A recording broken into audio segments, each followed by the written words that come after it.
Letjen bintang-bintang 3, karena yang diperiksa adalah bintang 3. Termasuk di dalamnya adalah Letjen almarhum Ari Kumai, Letjen Yusuf Karta, Letjen Jamhari Caniago, Letjen Fahru Rozi, Letjen Susilo Bambang Yudhoyono, Letjen Agung Gumelar. Itulah anggota DKP. Tugasnya adalah sini menyelidiki kasus pelanggaran HAM berat. Bekerjalah DKP sebulan lebih memeriksa yang namanya Prabowo Subianto.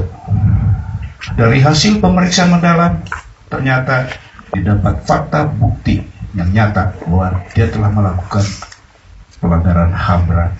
Saya di samping anggota DKP Dewan Kehormatan Perwira, saya mantan Danjen Kopassus.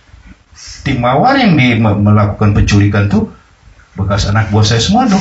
Saya juga pendekatan dari hati ke hati dengan mereka di luar kerjaan DKP. Ketika dari hati ke hati dengan mereka, disinilah saya tahu bagaimana matinya orang-orang itu, di mana dibuangnya saya tahu betul. Astagfirullah.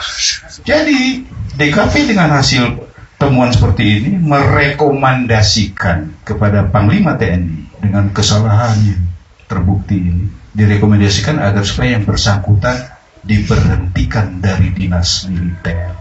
Tanda tangan semua, bagi OHS tanda tangan, Agung Gumelar tanda tangan, Susilo Bambang Yudhoyono tanda tangan, semua tanda tangan.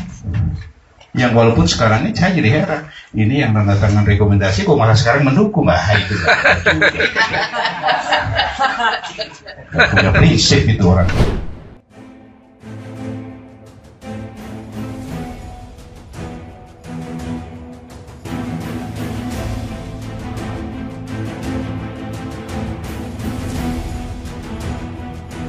Halo sahabat Indonesia, kita bertemu kembali dalam Opini Rudy. Sahabat Indonesia, dalam beberapa bulan terakhir ini saya mendapatkan banyak pertanyaan dari generasi muda, khususnya milenial yang lahir tahun 90-an dan Gen Z yang lahir di atas tahun 2000 yang saat ini menjadi pemilih pemula. Pertanyaan mereka cukup kritis. Apakah tuduhan terhadap Prabowo yang dianggap dalang penculikan aktivis pro-demokrasi itu hanya hoax, tuduhan palsu, atau fakta? Apakah tuduhan terhadap Prabowo itu hanya sekedar ritual 5 tahunan karena Pak Prabowo mencalonkan diri jadi presiden? Nah, ini pertanyaan yang menarik sekali. Seharusnya mereka dengan mudah bisa menemukan jawaban dari pertanyaan itu, tapi beberapa di antara mereka memang agak malas untuk membaca. Kalau misalkan mereka membaca buku ini, judulnya Kronik Penculikan Aktivis dan Kekerasan Negara tahun 1998, ini semua ada clipping-clipping berita-beritanya. Nah, tapi mungkin tidak cukup, karena memang harus diakui literasi kita agak rendah, atau generasi muda beberapa di antara mereka malas untuk membaca. Nah, untuk menjawab pertanyaan generasi muda yang ditujukan kepada saya, berikut akan saya ajak Anda untuk mengikuti penjelasan Jenderal TNI Purnawirawan Wiranto, mantan Panglima ABRI, yang disampaikan oleh beliau tahun 2014 berikut ini. Silahkan simak. Dalam debat calon presiden, Pak Prabowo menyatakan apa yang dilakukan sekitar 1998 merupakan bagian dari tugasnya untuk membela negara. Selebihnya, tanyakan saja kepada atasan saya. Ya. Sebagai Panglima ABRI saat itu, Bapak adalah atasan dari Pak Prabowo. Terus terang masyarakat menunggu penjelasan dari Bapak. Nah, ini banyak yang bertanya kepada saya. Saya nggak ikut perdebatan, tapi ikut terlibat nama saya di sana. Dan harus menjawab. Ya, kalau tidak saya jawab, ada sesuatu yang hilang dari perdebatan itu. Maka di sini saya memberikan penjelasan secara normatif begini. Ya. Penculikan itu atau aksi penculikan oleh oknum, ya saya katakan oknum, ya Kopassus Angkatan Darat, itu dilakukan pada medio Desember tahun 1997 sampai dengan Maret 1998. Ya. Pada saat penculikan berlangsung, Panglima ABRI-nya waktu itu masih Jenderal Purnawirawan almarhum sekarang Faisal Tanjung. Nah, pada saat bulan Maret, 7 Maret tepatnya ya, pada saat kasus itu harus dibongkar, terungkap, diusut, saya kebetulan sudah mengganti sebagai Panglima ABRI. Ya. Dengan demikian, waktu kasus itu terjadi, Panglimanya masih yang lama, waktu pengusutan, Panglimanya yang baru, saya.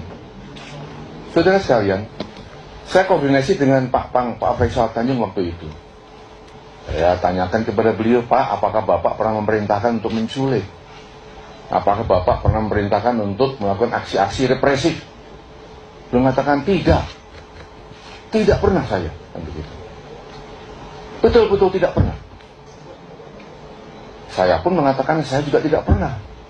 Saya melanjutkan kebijakan ABRI waktu itu menghadapi mahasiswa, aktivis, demonstran dengan cara-cara persuasif, dialogis, komunikatif, bukan dengan cara-cara represif. Cara-cara kekerasan dan represif hanya digunakan apabila terpaksa dan betul-betul atas perintah Panglima. Itu. Ya, dengan demikian maka saudara-saudara sekalian, ya, tidak ada kebijakan dari pimpinan TNI atau pimpinan ABRI yang ekstrim waktu itu untuk memerintahkan melakukan penculikan, tidak ada. Dan pada saat saya dialog dengan Pak Prabowo Subianto saat itu, pada saat saya menanyakan kenapa melakukan hal itu, maka saya yakin bahwa itu dilakukan atas inisiatif sendiri, atas dasar analisis keadaan yang berlaku saat itu. Ya, ini ada di Kompas juga sudah ditulis. Ini sudah saya laporkan juga kepada Pak masyarakat. Jadi bukan hal baru ya. Mungkin bagi wartawan yang waktu itu masih umur 5 tahun ya, sekarang nggak tahu ini. Tapi ini ada ya. Di sana dianggap ini hal yang baru. Ini jelas hasil analisis pribadi, bukan perintah Panglima ABRI, bukan perintah atasan beliau. Ini supaya jelas ya. Kembali tadi ini hanya pembenaran dari apa yang sekarang simpang siur itu. Ya. Mantan Panglima ABRI Wiranto menegaskan mantan Panglima Kostrad Letjen Prabowo Subianto diberhentikan dari jabatannya karena Dewan Kehormatan Perwira atau DKP yang dibentuk tahun 1998 berkesimpulan yang bersangkutan terbukti terlibat dalam kasus penculikan aktivis tahun 1998. Saya tidak ingin terjebak kepada perdebatan istilah. Ya. Saya tidak ingin saling mengotot hanya mempermasalahkan istilah dengan hormat atau tidak dengan hormat, diberhentikan atau dipecat. Saya akan mencoba untuk masuk di wilayah normatif, kausal, normatif sebab akibat.